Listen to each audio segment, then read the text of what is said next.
尊敬的科特·海格曼先生，尊敬的于友根 Distinguished Mr. Kurt Hackman, 尊敬的 Mr. Yu Yougen, 女士们、先生们， and Yang 大家 Shubin, 上午好。 distinguished guests, ladies and gentlemen, 主持 good morning. 中美职教院 It's my great pleasure to moderate this 中美百 China-U.S. Vocational College and University Presidents Dialogue Conference and Path per China-U.S. Educational Exchange and Cooperation. First of all, 欢迎。 I would like to welcome all of our guests 中 here. 美关系是世界上最重要的双边关系， China-U.S. relationship is one of the most important bilateral relations in the world. 发展将产 Our cooperation is very important for the 中美 world. 国支教领域的合作，从2012年第 Our 3轮 cooperation 高层会议开始， actually started in 2013带来了实实在在的 and paving the way for China-U.S. vocational education. 疫情防控的形势下， And right now, 交流为 in this pandemic, 提供了一种非常 online conference has provided a very important platform for us to carry out international cooperation. 端以 And today, 支持与服务 we gather here 进行深 to talk about how we can better serve and support our students.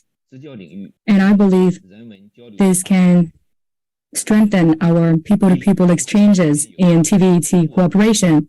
中国教育国际 And we are joined by 于友根先生， Mr. Yu Yougen, Deputy Secretary General of China Education Association for International Exchange, Mr. Yang Shubin, Deputy Director of Jiangsu Provincial Department of Education, Mr. Liu Fan 圣巴纳基诺郡 of 郡长 Jiangsu 海德曼先生， Americans, 美国德州 Embassy 东北部支教联 and 盟， Mr. Kurt Hackman, Supervisor of the San Bernardino County, California, 美国 and Dr. Andrea M. Ellis, Director of the Northeast Texas Career and Technical Education Consortium, 美国北卡州圣艾利高中职业技术高级顾问， Mr. Connie Tucker, Senior Advisor of St. Airy High School in North Carolina, 德州独立学区 VEX 机器人 and Mr. Johnny Tharp, 管理 Foreign Director of VX Robotics Program of Texas Independent 项目主任， School District, and Mr. Joe Pitts, Director of Solar Car Program International Competition, 青岛 and Mr. 职业技术 Shen Shizhuo, 书记 President of Jiangsu Vocational Institute of Architectural Technology, 学院 Mr. Da Li Da, Secretary of Qingdao Vocational and Technical College of Hotel Management, 吴学敏先生， and Mr. Chen Dequan, 职业技术大学 President of Zhejiang Institute of Economics and Trade, 向各位领导和嘉宾的到来 and Mr. Wu Xuemin, Secretary of NGUIT, and Mr. Xie Yonghua, President of NGUIT. 具体日程。首先进入会议的第一阶段，领 So 导 first of all, 嘉宾致辞环节。 we would like to welcome our guests to give us a speech. First of all, let's give the floor to Mr. Yu Yougen, Deputy Secretary General of China Education Association for International Exchange. 尊敬的杨树斌厅长、吴学 Thank you, moderator.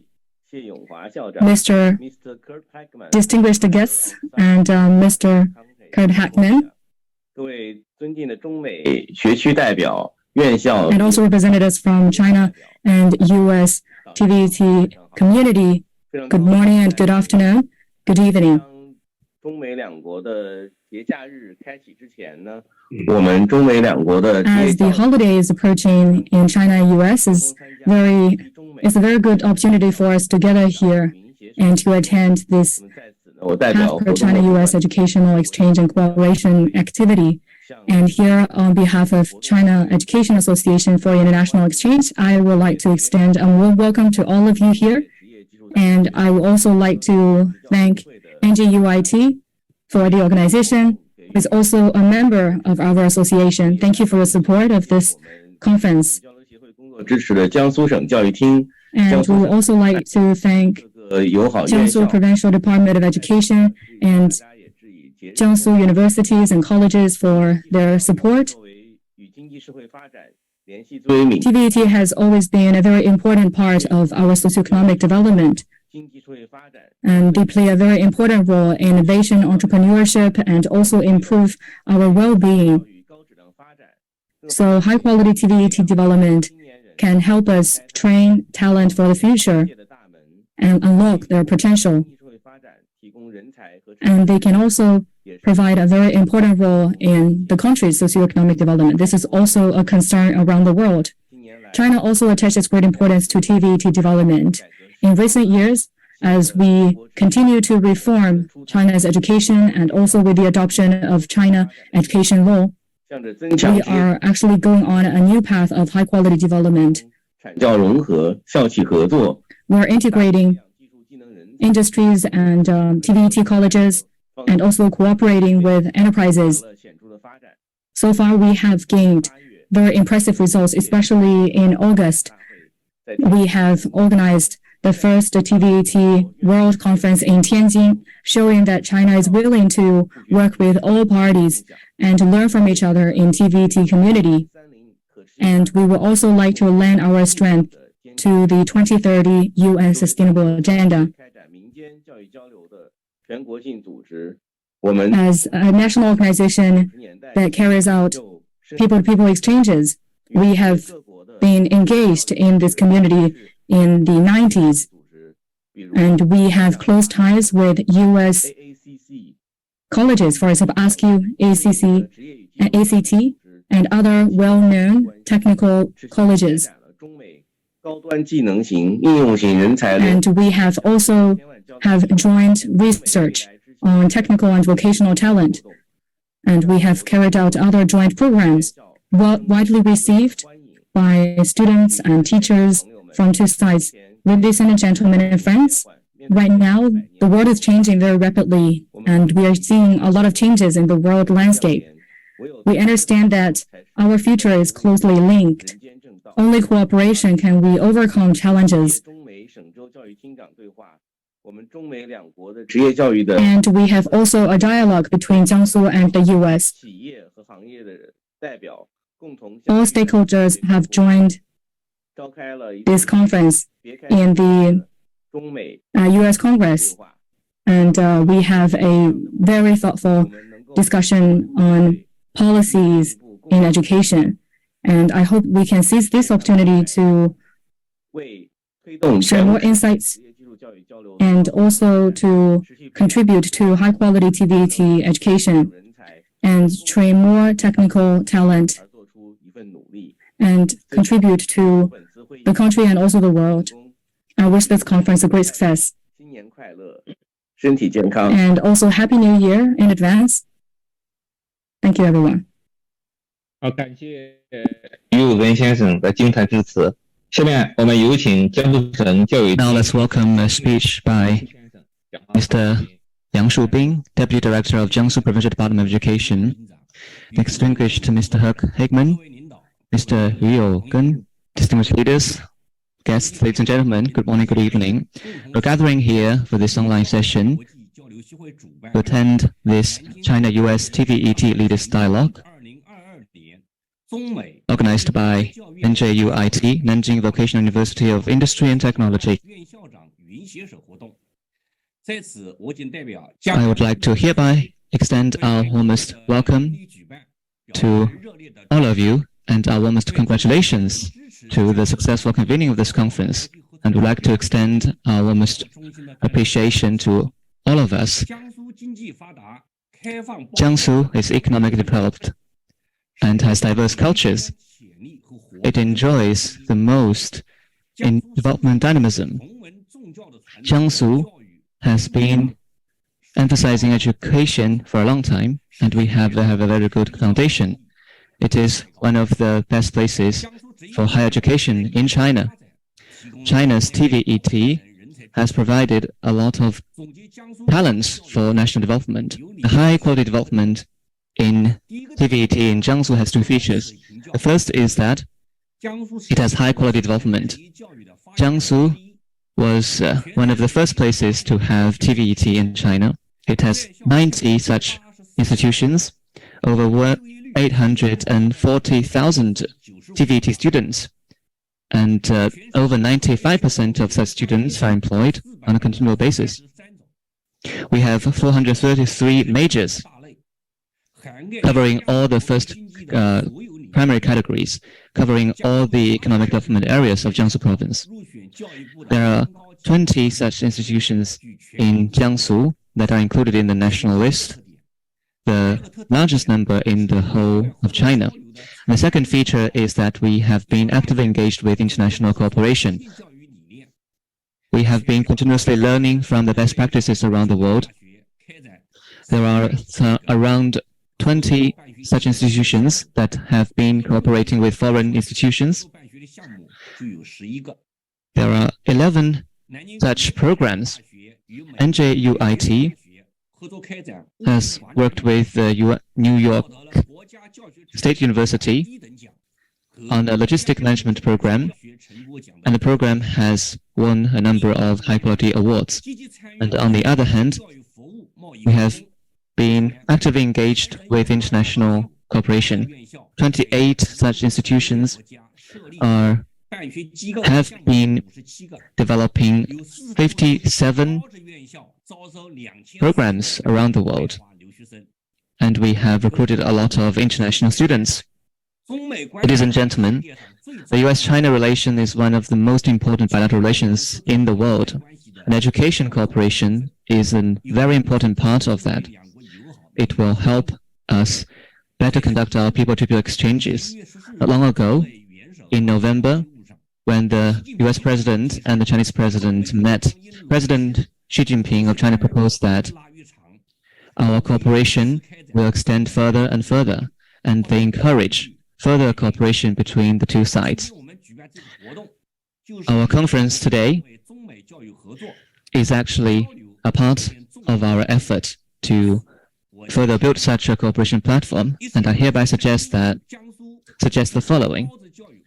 First, we will continue to improve our cooperation mechanism. In 2020, NJUIT led the effort to organize 14 Jiangsu vocational TVT institutions to develop an alliance. And we hope to invite more US institutions to join the alliance. So we will have a more sustainable development and cooperation mechanism in our people-to-people exchanges, talent training, teachers training. We will continue to deepen our cooperation. And secondly, we will explore a talent training mechanism that is suited to our national conditions. And we aim to develop international standards and continue to explore STEM and to improve the integrated skills of our students. And we will explore more cooperation initiatives such as credits exchange, and we will provide high-quality, high-level talent training for our students. And thirdly, we will explore and deepen our people-to-people exchanges. People-to-people exchanges have been regarded as one of the best practices between US and China. We hope that we will continue to work toward this effort, and after the pandemic's over, we welcome the US side to visit China, visit Jiangsu, to exchange our ideas. And finally, I wish today's conference a huge success, and I wish you all the best. And we also send our greetings to our US friends. Merry Christmas. Thank you.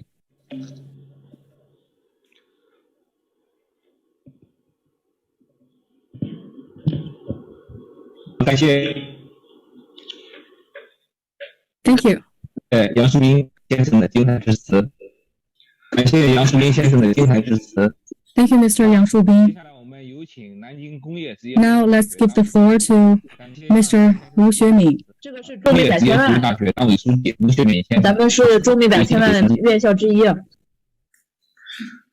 尊敬的科特·海格曼先生、于友根秘书长、 Distinguished Mr. Kurt Hackman, 各位来宾、 Mr. Yu Yongbing, 各位女士先生们， Yu Yonggen, 大家上午好。 and Wu Xuemin. 在这恢恢冬日 Leaders, distinguished guests, 节日里， good morning. 迎来了中美职业院校长对话活动。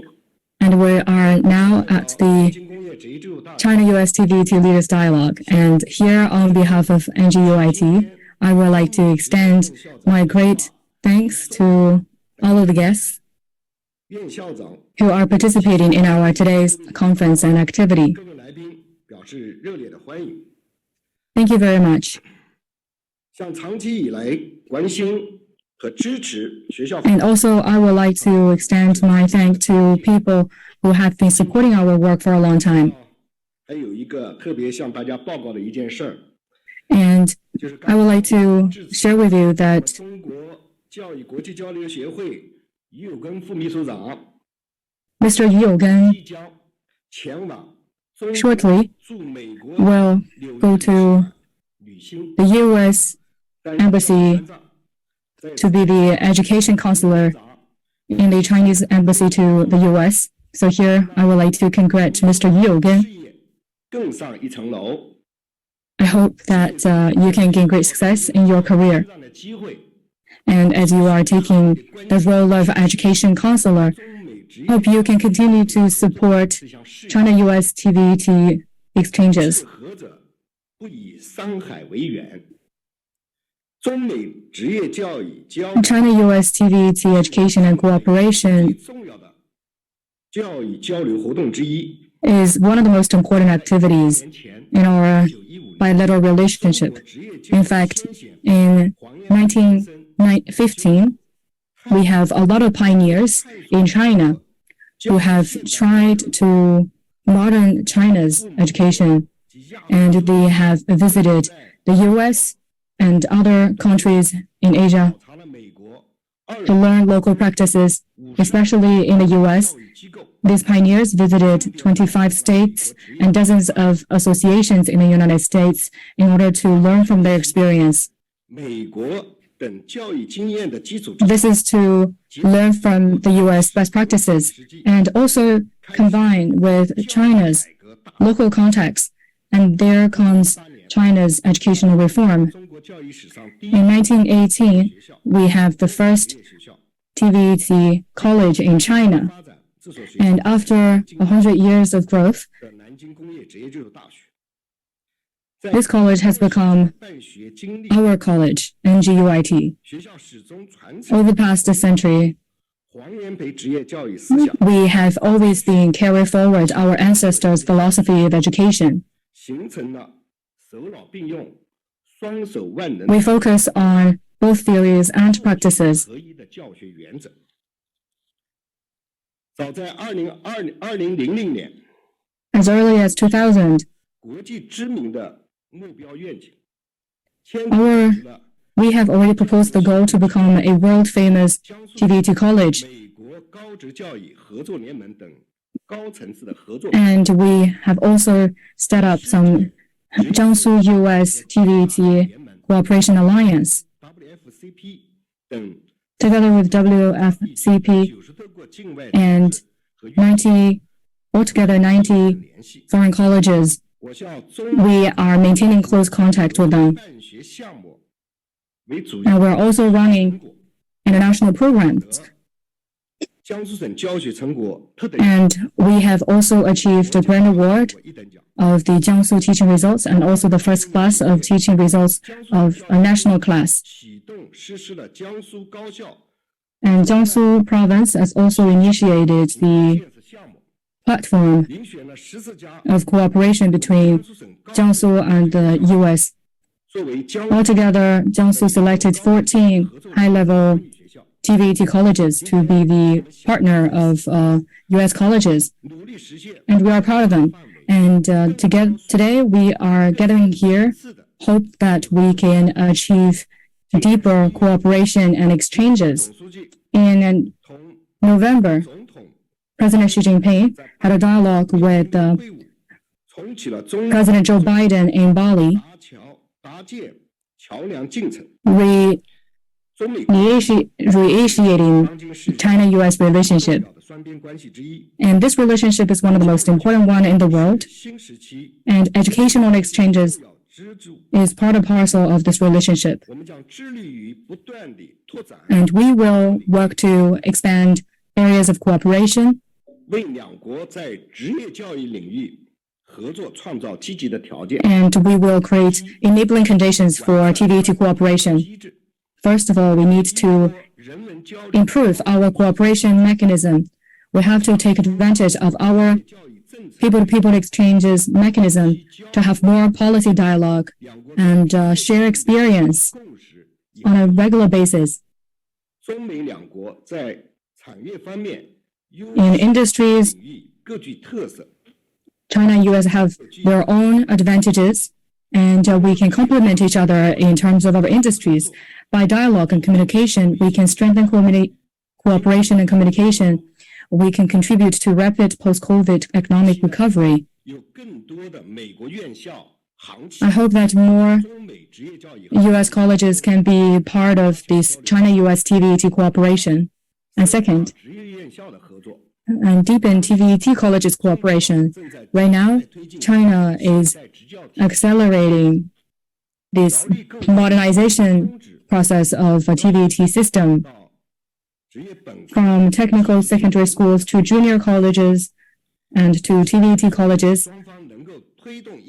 We are pushing for more progress, and we hope that we can deliver more unique TVET colleges and have more students and teachers dialogue and exchanges, and we can agree on a training pathway. And third, strengthen our R&D cooperation. China as the largest developing country and the United States as the largest developed country, we hope that we can have regular research exchanges. Our R&D institutes are playing a huge role in our local socioeconomic development and also in pushing for innovation. I really hope that our institutes can contribute to the high-quality TVET R&D cooperation. We are living in a community of shared future. High-quality TVET is the common need of two countries. And now is the best time for us to carry forward our cooperation. Hopefully, through honest discussion and close cooperation, we can seize opportunities and seize the trend and create a better future for China-U.S. TVET cooperation. And lastly, I wish this conference a great success and hope everything is going well. And also Merry Christmas to our U.S. colleagues. 好，感谢吴书记的支持。下面我们继续有请美国加州圣巴纳迪诺郡郡长海德曼先生致辞，大家欢迎。Hi, my name is Kurt Hagman. I'm the chairman of the Board of Supervisors for San Bernardino County, and it's a great honor and privilege to welcome to the ProPath China-U.S. Educational Exchange and Cooperation Series online. What a great opportunity it is for students, faculty, and government officials to be able to communicate and exchange ideas, which will foster future cooperation, understanding, and helps bring the world closer together. I want to thank all the officials of Jiangsu and U.S. Educational Exchange and Cooperation officials for helping to put this on there. We know you have the support of San Bernardino County for the continuation of these programs to help bring us all closer together. Thank you.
哎，我来做一下子啊，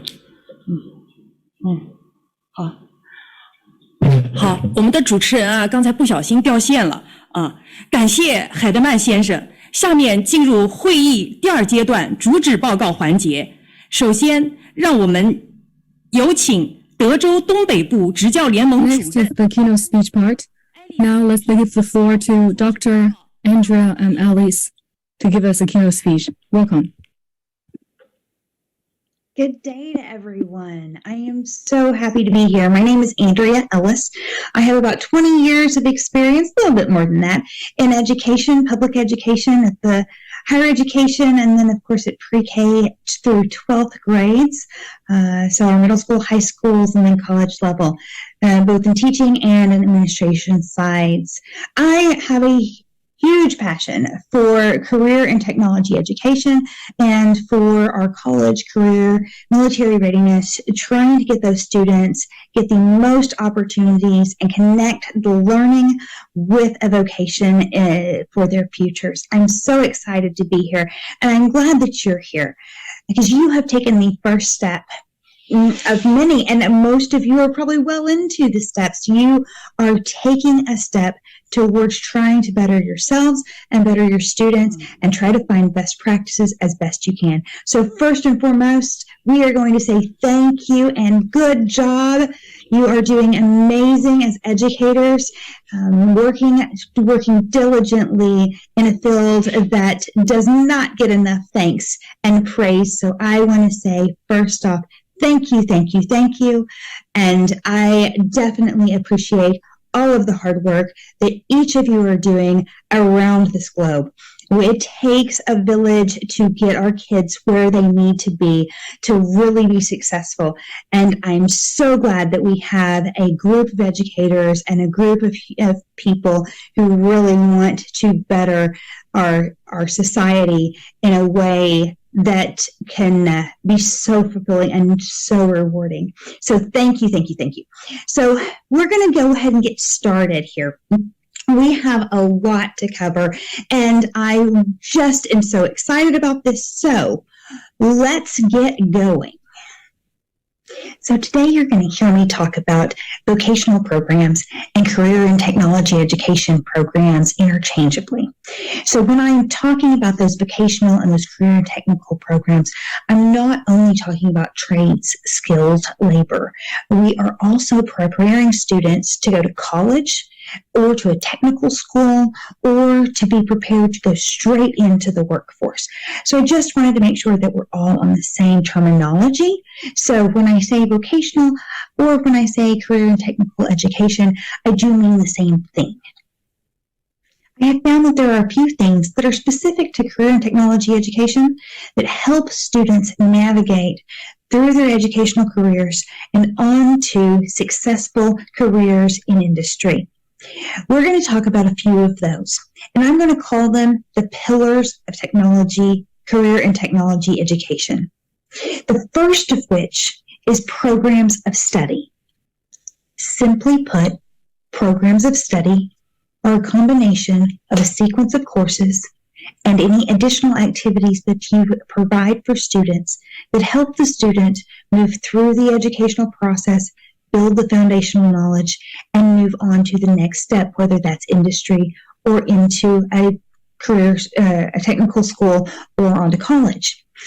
Now, these programs of study that we're going to discuss, those sequence of courses, they're a very deliberate sequence of courses that not only build the foundational knowledge, but also potentially get a student maybe an industry-based certification or have an end goal.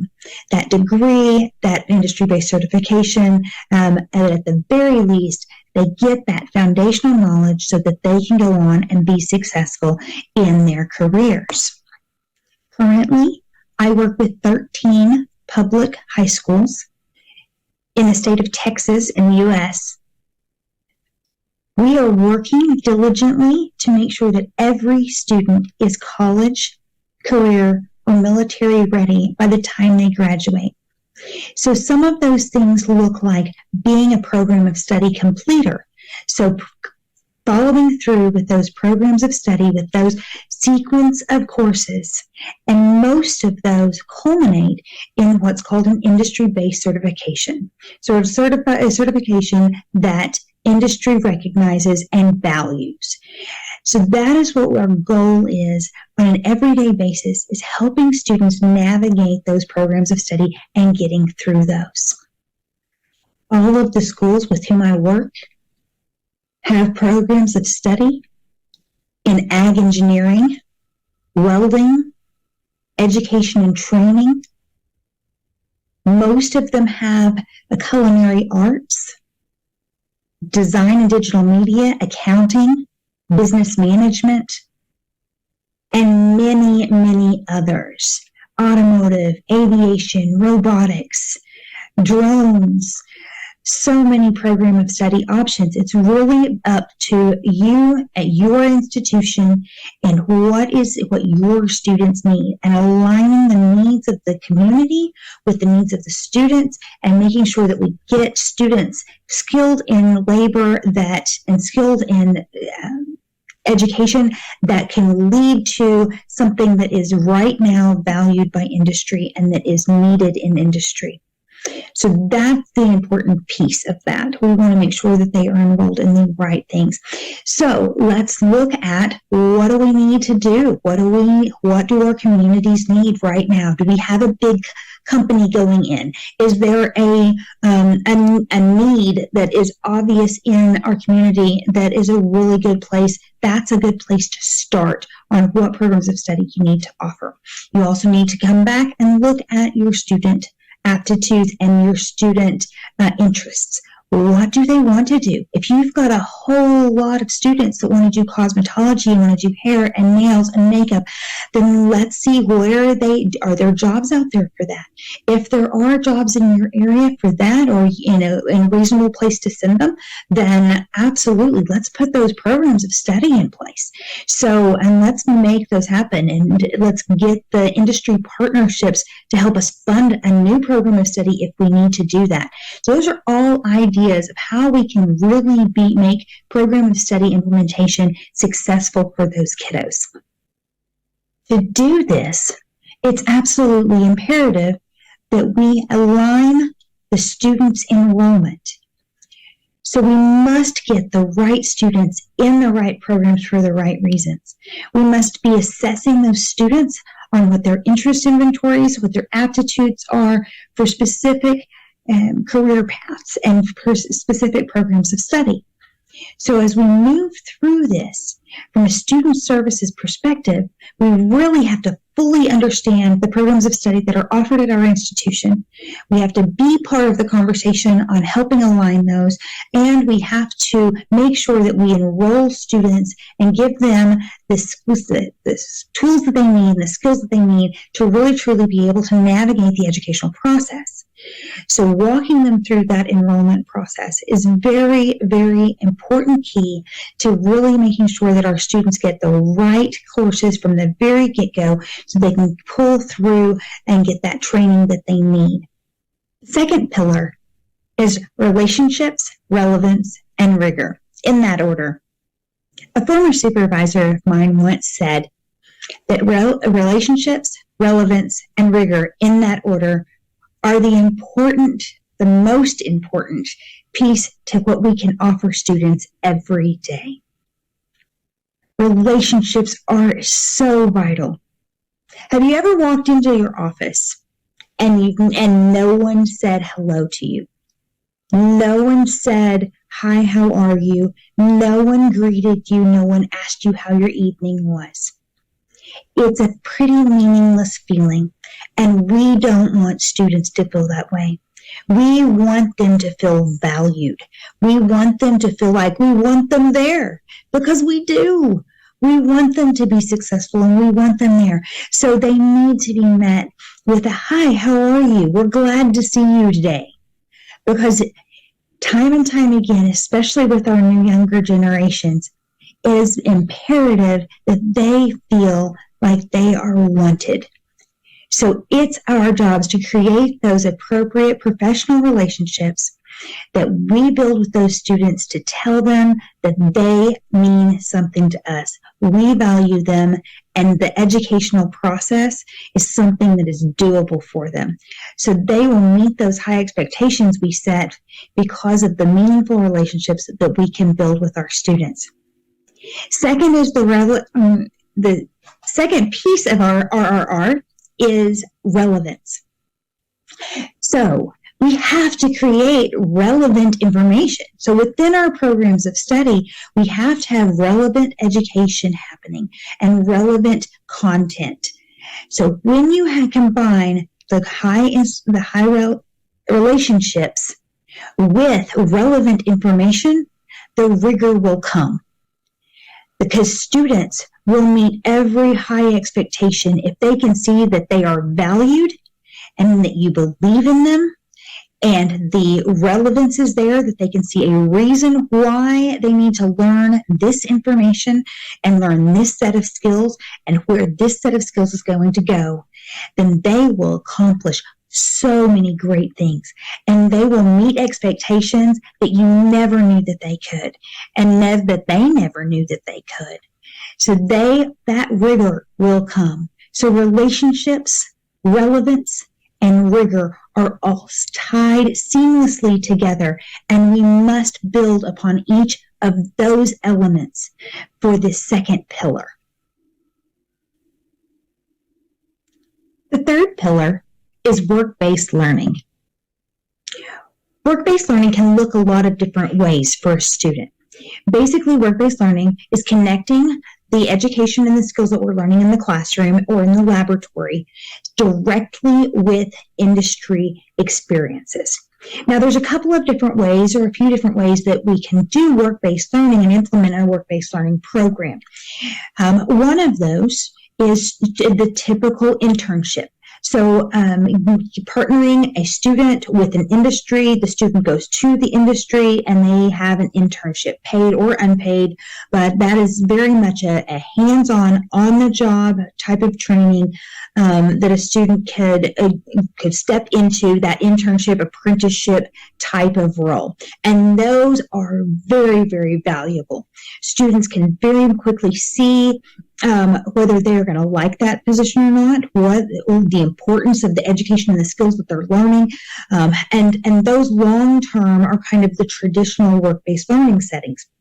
Now, there are some work-based learning experiences that students can have that don't have to be a long-term commitment. It doesn't have to be a 6 months, a year, a full summer even. It can be a shorter term. So, for instance, we might have job shadowing experiences. So a student would go meet with a partner, industry partner, and maybe shadow that person around, just follow that person around for a day or maybe a couple of days, really learning what that job entails. So what that person does, and maybe asking questions and maybe getting some instruction from that mentor industry professional, and really get an idea of whether or not that person or the student would like to work in that field or not. And it's very valuable before they spend a lot of money, time and money getting trained and doing the focus of the education, really understanding what that job looks like. So that's a very important piece. Then we also have an opportunity to do a in-class or a laboratory-based, work-based learning setting. An in-class or a laboratory-based work-based learning situation could look a couple of different ways as well. So one option would be that we bring industry professionals into our classrooms to be guest speakers, to be mentors within the classroom every once in a while or on a set schedule. Those industry professionals bring their knowledge and their expertise to our classrooms and to our laboratories. And that is something that's a lot easier to do. We don't have to take students on a field trip necessarily. We have a little bit more options when we bring those professionals in, as long as they meet the requirements to be able to come into your school districts or your colleges or technical schools. We also have the opportunity to do in classroom and in laboratory project-based work-based learning. So these experiences are going to be real-world type of project that students do while they're at school, while they're in the educational process. So one example might be that if you're working on web development and computer programming, there might be some outside, maybe there's a new company in town or a company that needs a rebuilt website. Maybe that would be a good opportunity for those students to really have that real world experience while staying in the comfort of the school district. So there are some opportunities there. So there's a lot of different work-based learning chances and experiences that our students can have. And I think it's very important that we connect those dots for students. We show them what it's really going to look like. We get them some training that's that kind of on-the-job training after they get that skill set, or even before, even when they're doing their job shadowing. I think that's very, very important. Our final pillar is removing barriers to student success. In education, there are often barriers to student success. It's our job as adults to figure out what those barriers are to our student success. Why are students not persisting to a degree program or through high school graduation? Why are they not persisting through a program of study or through a training program that we have to offer? What are the barriers to student success? Why are they not enrolling to begin with? And how can we reach those populations so that we can help students become trained, skilled labor and become successful members of society, educated members of society? We have to remove those barriers. So let's look at what some of the possible barriers could be. Sometimes barriers are relatively simple things, and sometimes barriers are harder things to come by. And it really that can be dependent on where your location is and what your resources are in that particular area. So, for example, sometimes students from low socioeconomic backgrounds have struggles such as getting paper and pencils. If we have a fee that is required to join a high school student organization or a high school training program, that could be a barrier. So what can we do to alleviate that barrier? Can we find grants? Can we figure out other ways to pay for those things so that we can make sure that our students are not hindered because of that barrier? There are grants out there, so can we figure out how to make it work? Is it a transportation issue? I had a colleague of mine and I had a STEM camp, a science, technology, engineering, and math camp that we were doing a summer camp for a week, and we were bringing students in that were 3rd through 8th grade. The biggest barrier to success that we had when we first started planning was transportation. We were offering the program between 8 and 3, and we were in the middle of the summer, but we determined most of the parents worked between 8 and 5.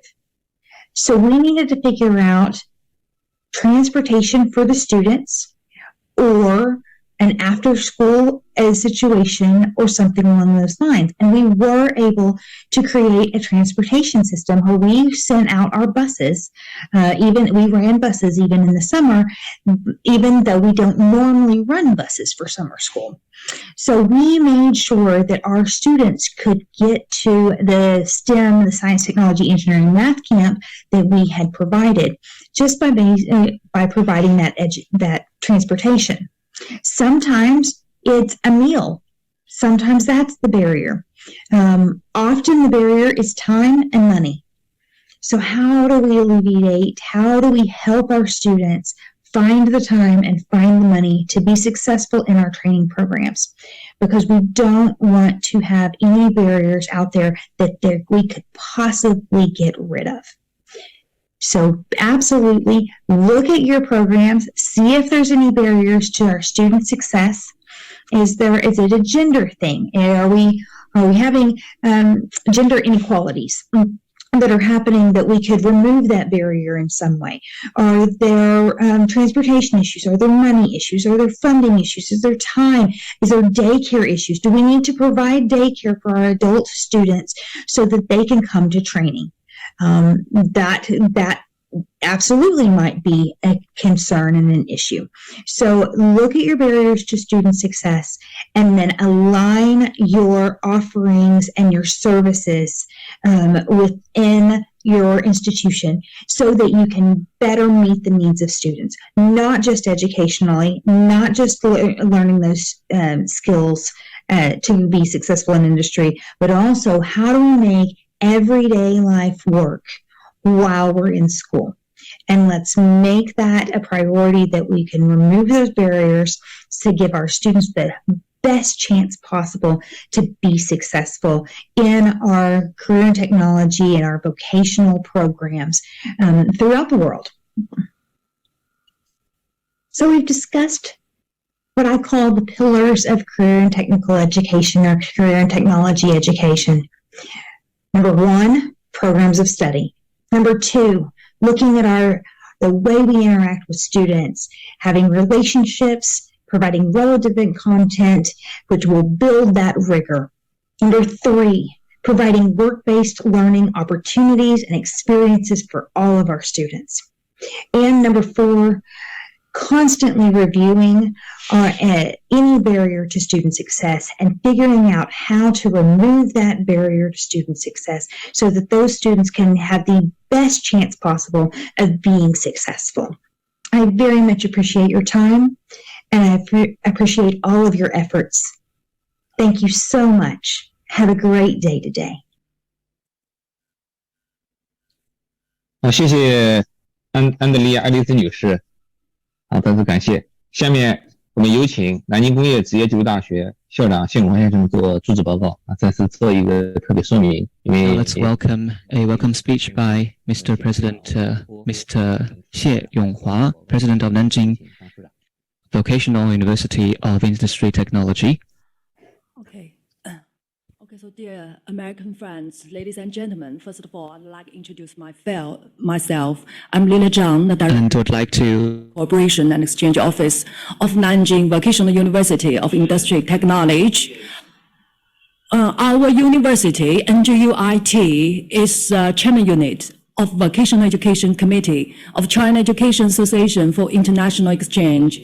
We are also the chairman unit of the Jiangsu U.S. Vocational Education Cooperation Consortium.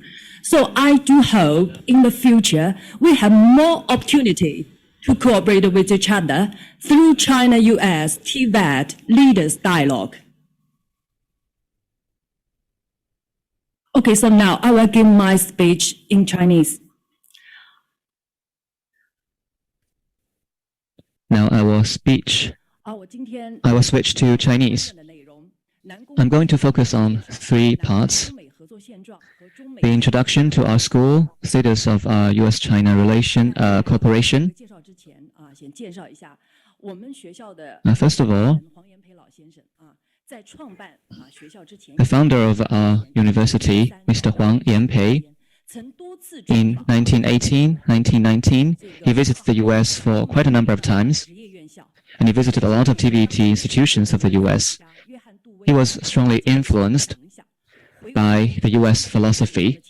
When he came back to China, he founded the Chinese Vocational School. And then he proposed the philosophy that was very cutting edge at the time for China. And our aim is to focus on the goal and vision of world class. And we use bringing in and going global to deepen our cooperation. We have actively introduced high-quality foreign education resources, such as textbooks, into China. Now, 36% of our programs of study have now incorporated professional qualifications, certificates. We have introduced certificates, qualification tests of Germany, such as AHK, NISK. Now, there are over 150 students, teachers who have had at least 1 year of foreign exchange experience. And we have over 600 international students from over 40 countries.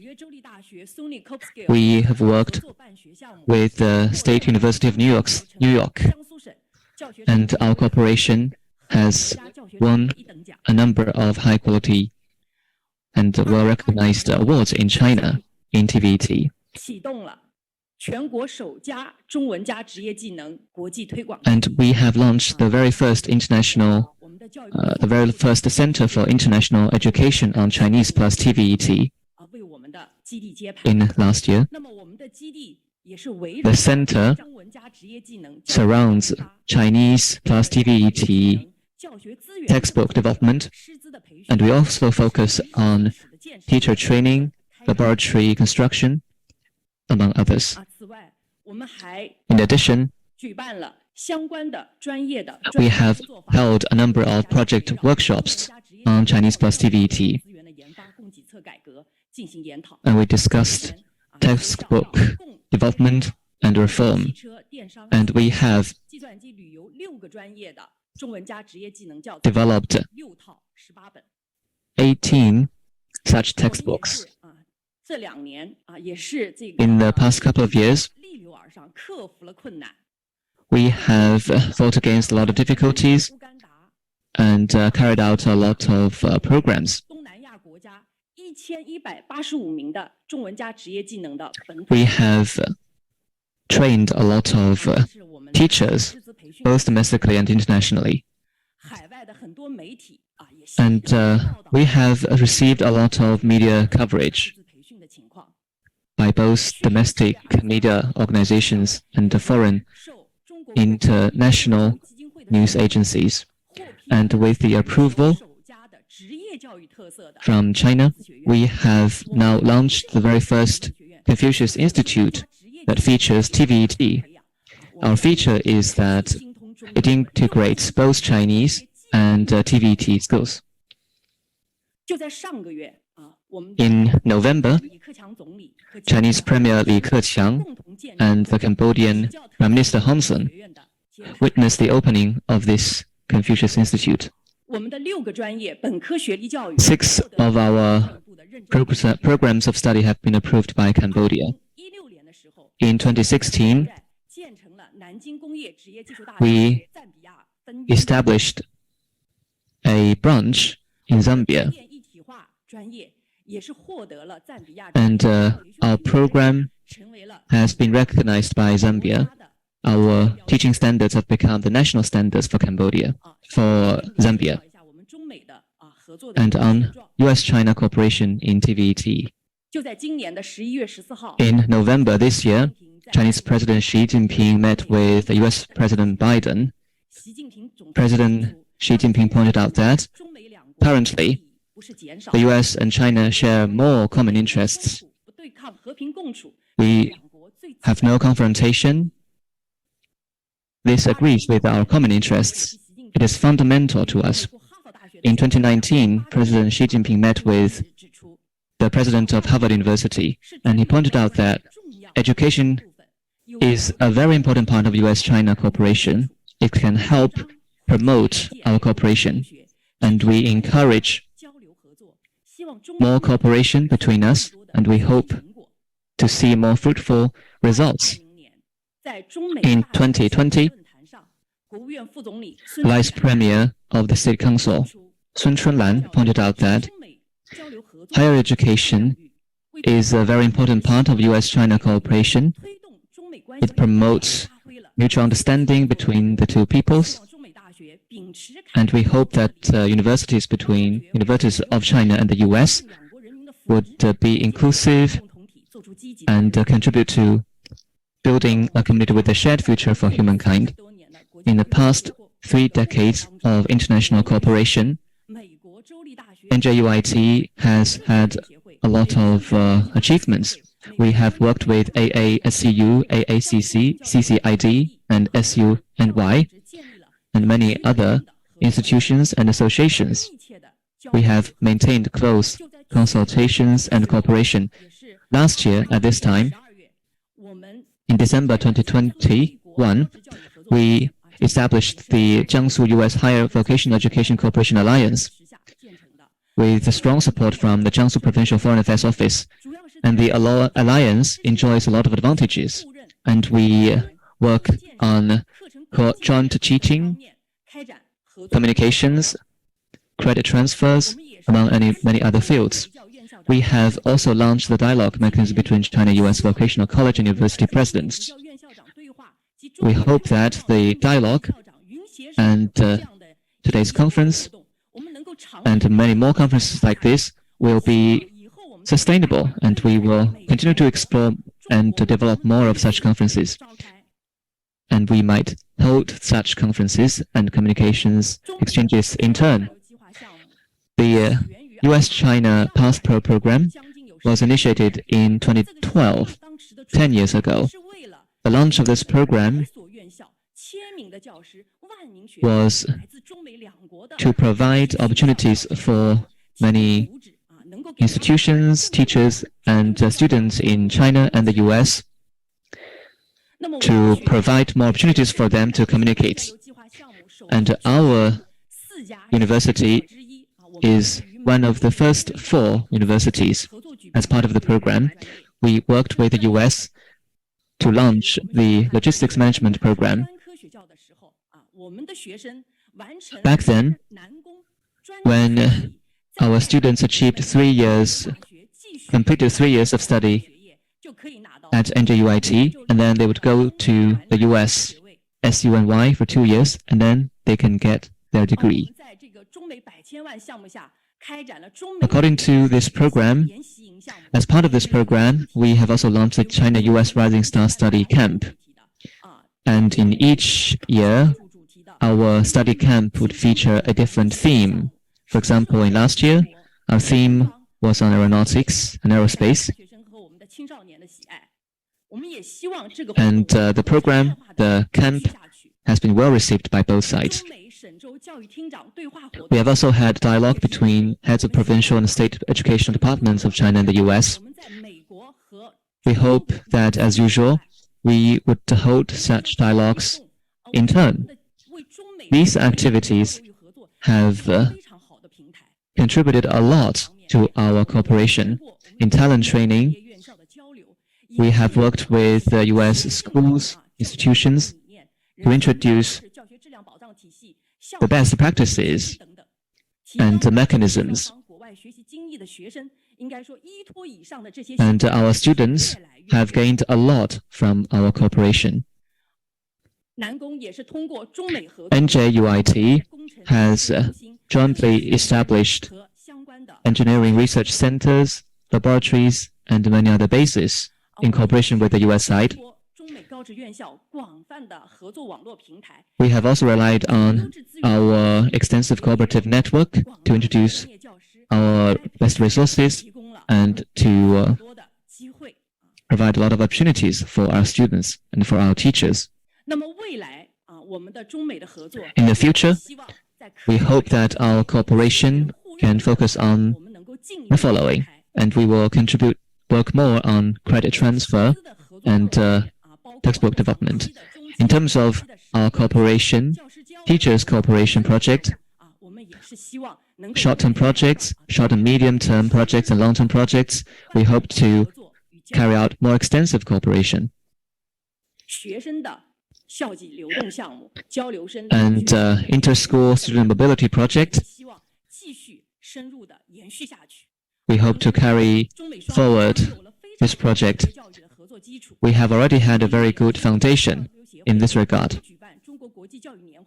Our association would organize such exhibitions and conferences each year.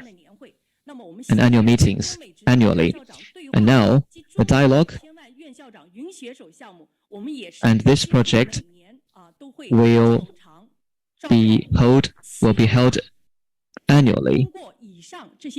We hope that we can use these programs and opportunities. We can make good use of such platform to explore more areas of cooperation and provide better support and services for our cooperation. Thank you for your listening. Merry Christmas and Happy New Year for our American friends. Thank you.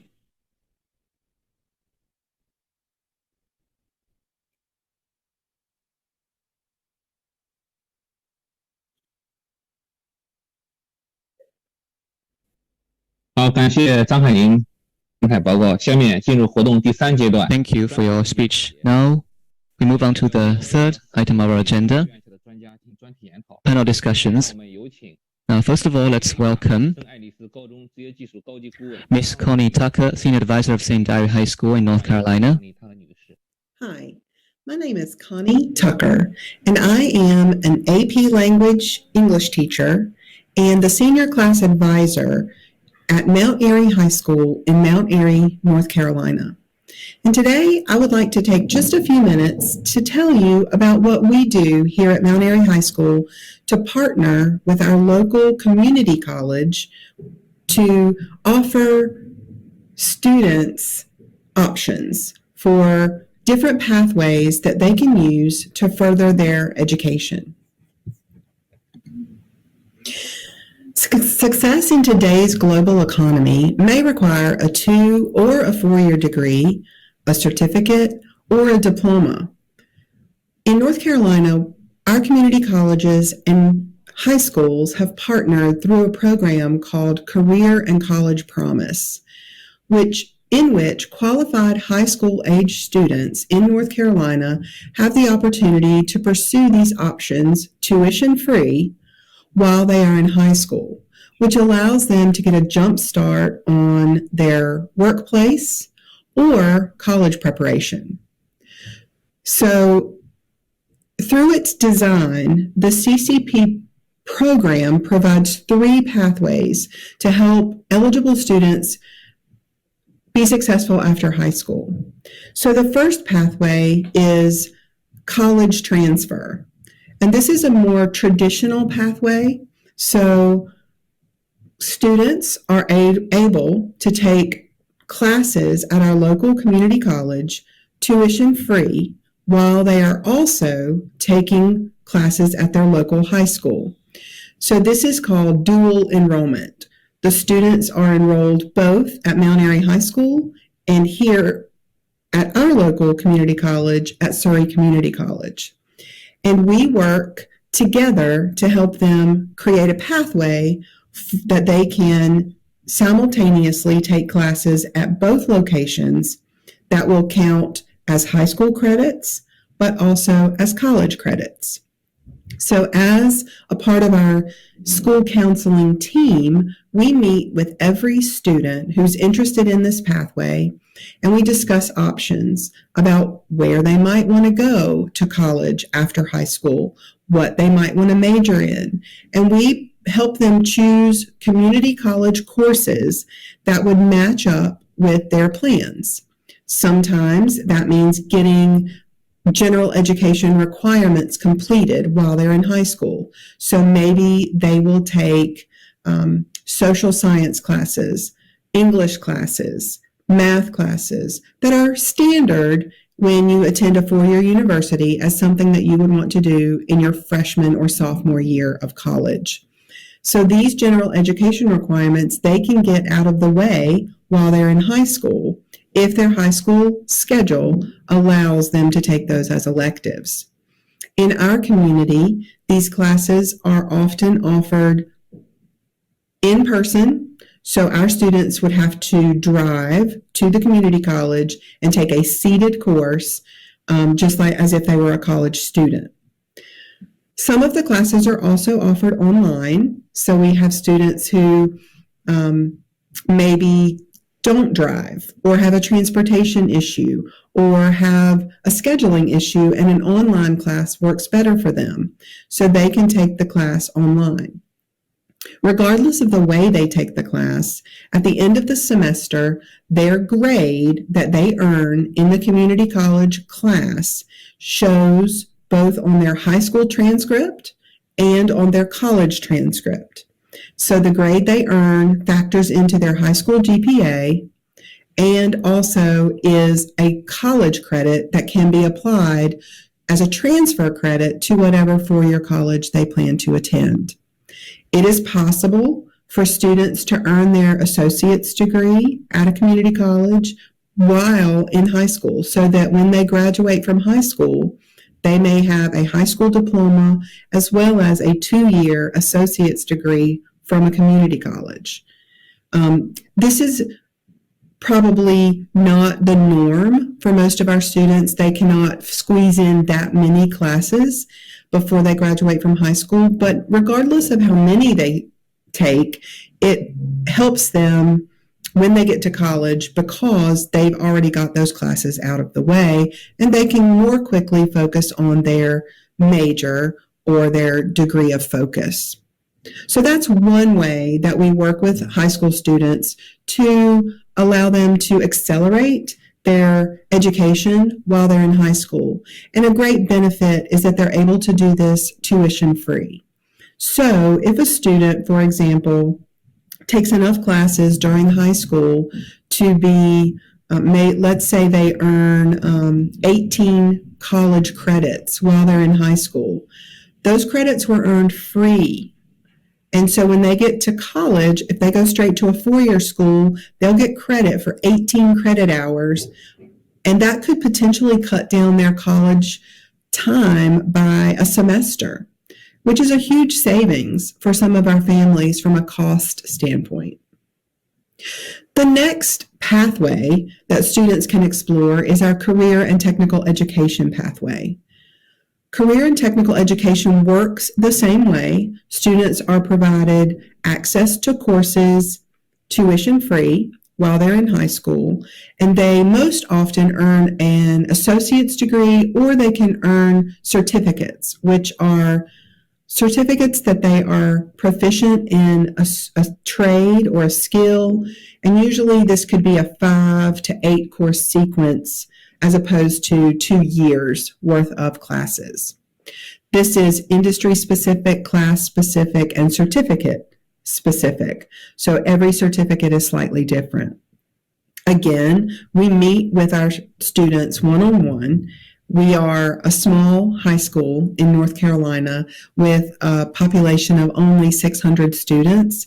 So we are fortunate that we are able to meet with every student individually to plan their pathway.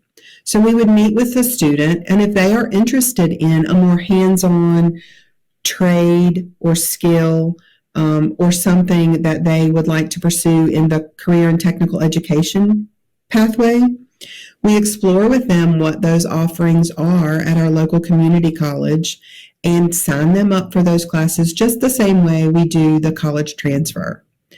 For these classes, almost all of them are in person. For example, in this area, we have a large number of students who are interested in welding certificates, automotive repair certificates, and other certificates like that that are very hands-on, carpentry. And so those students need to be in person doing these courses. And so we have to adjust our high school schedule to allow them to be on campus at the community college for several hours a day to do these classes. But very often we have students who complete their required courses here at the high school early enough that they can take an entire semester, for example, to earn welding certificates. It's not uncommon for us to have students who graduate from Mount Airy High School who have also completed a welding certificate, for example, and are highly recruited by companies in our area, and they will hire them immediately at a very, very competitive salary, oftentimes higher than what some of our college graduates could receive after graduating with a four-year degree.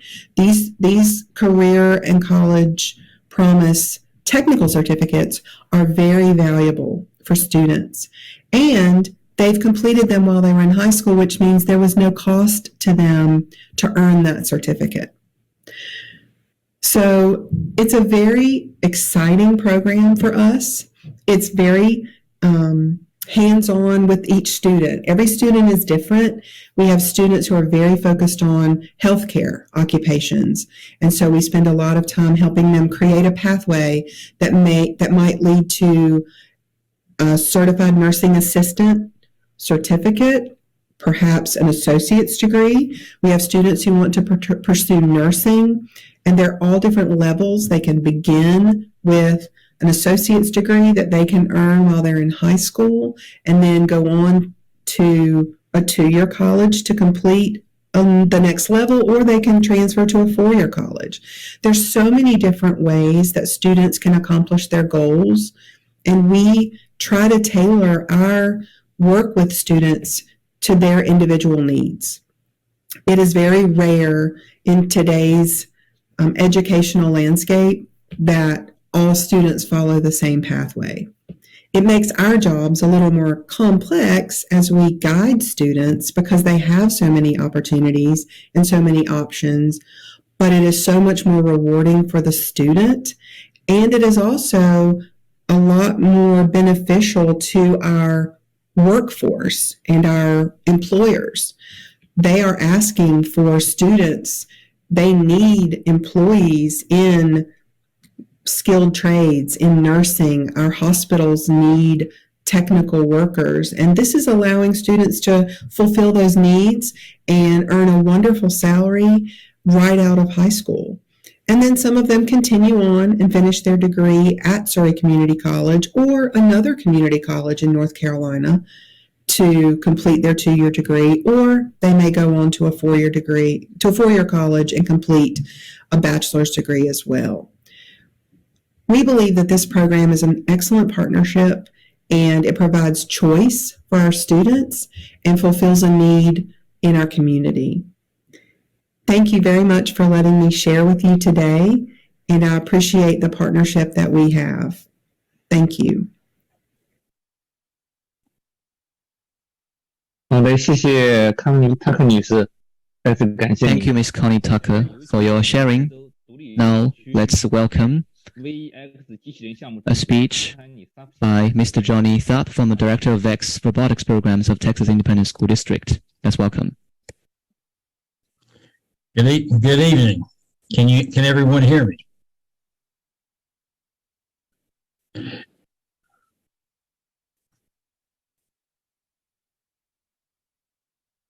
能听到。Good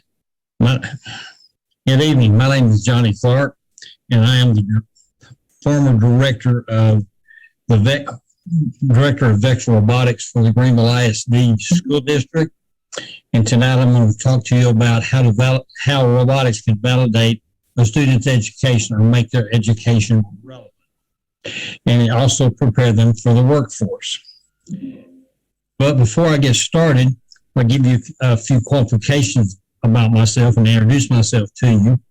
I have 2 degrees, a Bachelor of Science in Engineering Technology, and also a Master of Science in Computer Programming. Also, I was a former owner of an amusement machine business, and I learned how to work on sophisticated, specialized equipment, which also helped me in this endeavor in qualifying for this. I have been a coach, assistant coach, director of several robotics programs in the state of Texas. The first one was I was an assistant coach for the Robo Wranglers at Greenville High School. They entered into the first competition, which stands for First in Recognition of Science and Technology. My highlight there was I was an assistant coach in 2008 when the Robo Wranglers won the World Championship.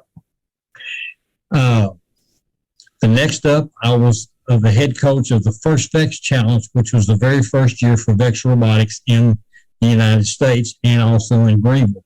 And that year we were national champions. Also in Greenville,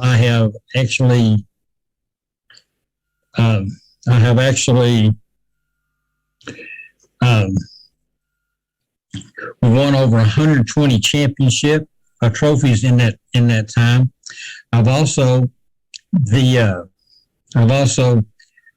We were in 2015, we were the Create US Open Robotics champions that year. What's special about that, it was all three robots in this alliance came from the Greenville Middle School that year.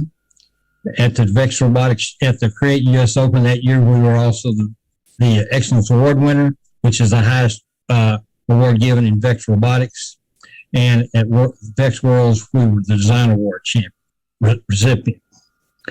After retirement, I coached a team at Bowles ISD where Dr. Sweeney is the superintendent.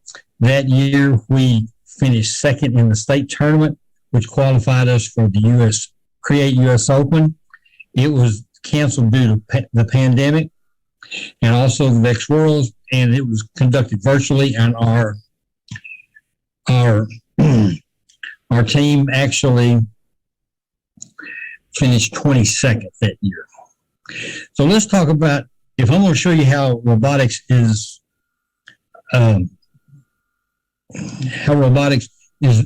relevant to a student's education, I need to explain to you a little bit about the VEX Robotics season.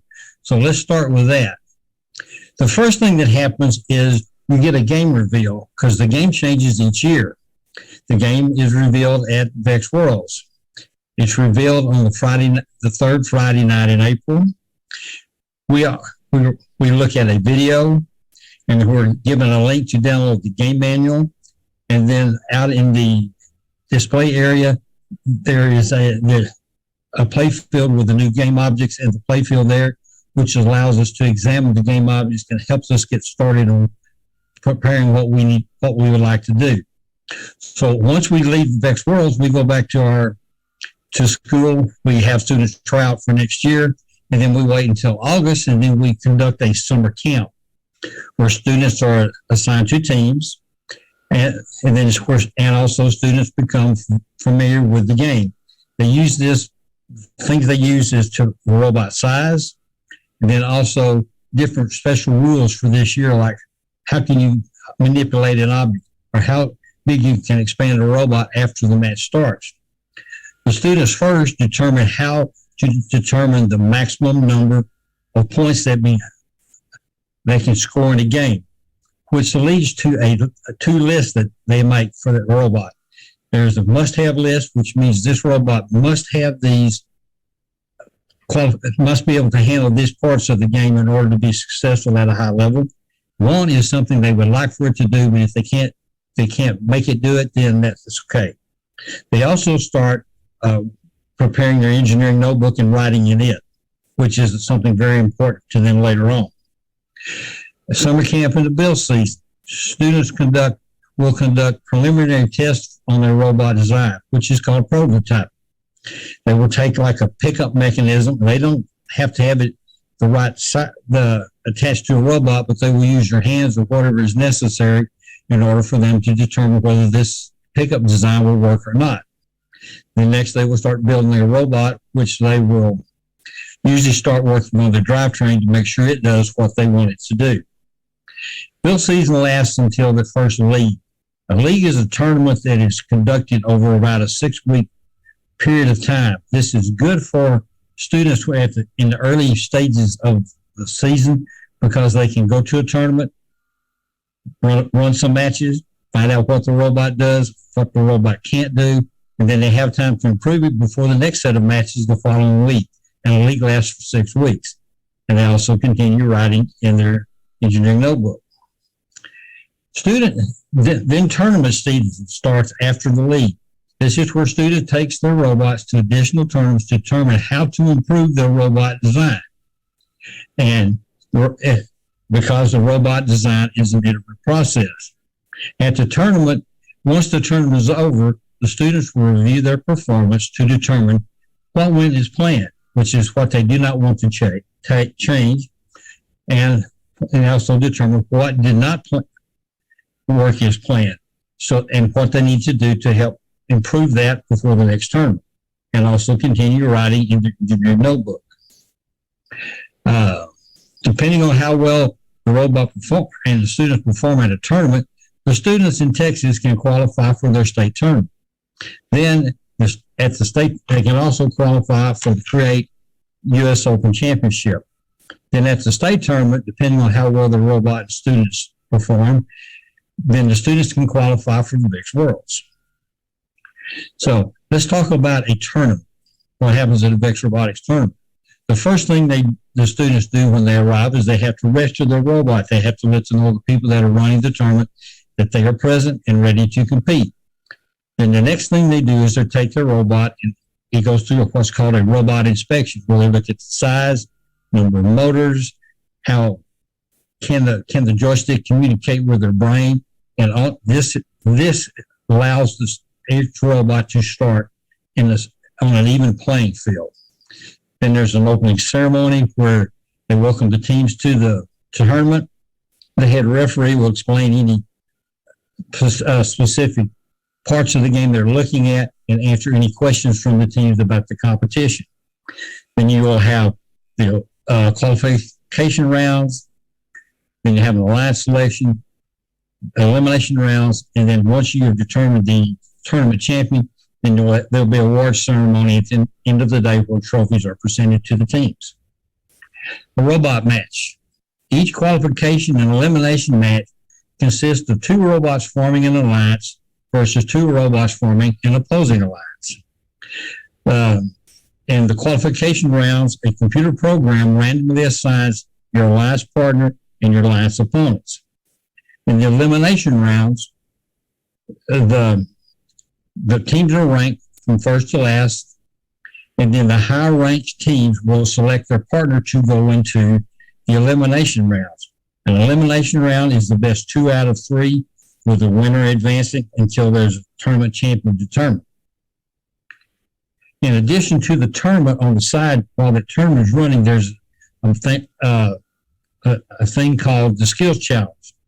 The Skills Challenge is a separate competition that allows the student drivers and programmer to demonstrate how well the robot performs on the playing field all by itself, without a partner.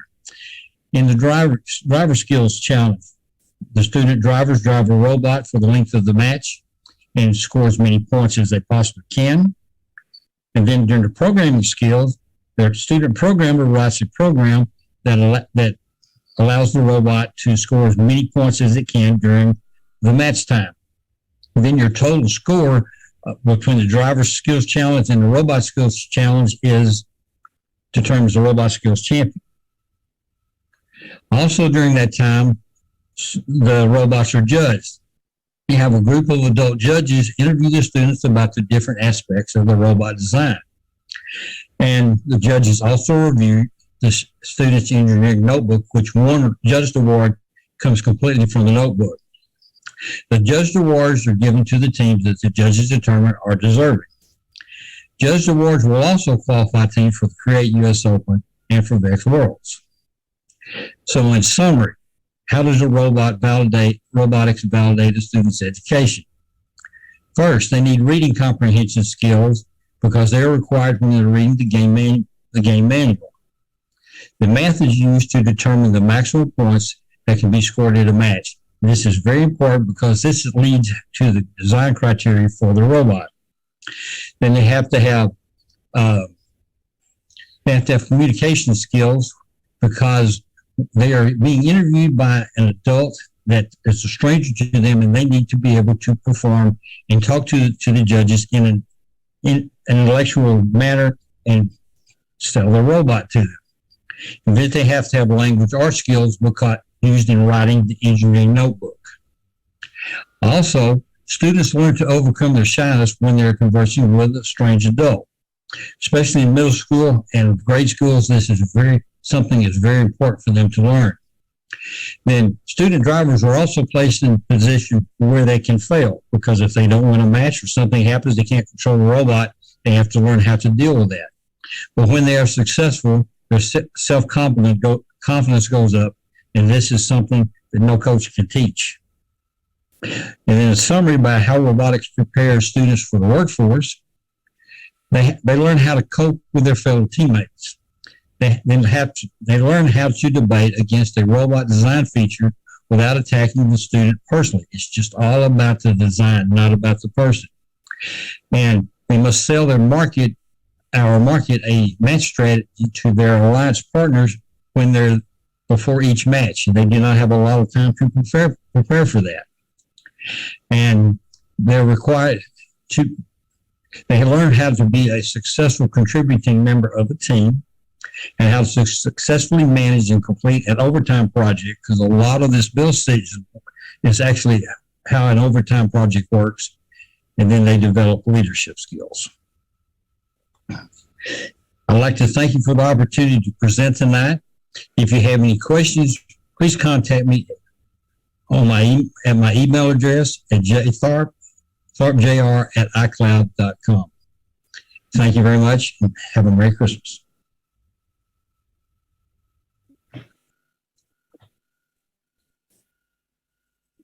感谢约翰尼·萨普先生再次感谢你，也感谢两位美方代表 Thank you for your sharing. 发言。接下来 Thank you for a great speech. And next, let's invite guests from the Chinese side. First, let's welcome Mr. Shen Shizhou, President of the Vocational Institute of Architectural Technology. 我代表江苏建筑职业技术学院。 And here on behalf of Jiangsu Vocational Institute of Architectural Technology, how we can deliver value-added and satisfying higher vocational education to students. What are some of our practices? There are 3 aspects. I would like to give you a brief introduction on our institute. So we are a full-time public college in Jiangsu province, and we are located in Suzhou, one of the 3 major metropolitan areas. And we are established in 1979. At the time, we are the 3rd technical college of infrastructure soldiers approved by the State Council. And at the very beginning, we were managed by the coal industry ministry, and later on, we are administered by Jiangsu People's Government. Right now we have 15,000 full-time students and 14 students in adult education, and this is our timeline. And next, I would like to talk about the theoretical foundation of our student support and services. 这个还是以建构主义学习理论为基础，就是建构主义理论认为，就是学生获得知识的多少，取决于学习者根据自身的经验去构建相关的知识。老师的角色只是一个帮助者知识的，而不是我们平时候说的知识的传授者与灌输者。在学习方法上，倡导老师指导，以学生学习者为中心的学习，这里就是我们平时候说的，就是一个课堂改革里头的翻转课堂。基于建构主义学习的理论，学校在学生的教育管理中推行了分类培养分层教学的改革。分类培养就包括培养目标的分类、专业集群的分类和课程组它的分类3个方面。这是一个分类的培养，分层教学包括教学计划的分层，包括教学内容的分层，还有一个阶层的分层。这里就是整体的，就是基于学生生源情况。So it is based on the diverse background of students, their enrollment, test results, and also their adaptability to courses. We follow the guidance of supervisors, guide students to learn themselves, choose courses, receive training, and how they choose their teachers, and how much they learn, etc. We have broken the traditional concept of major, class, and we put in place dynamic management, which has helped us improve the efficacy and efficiency of our management.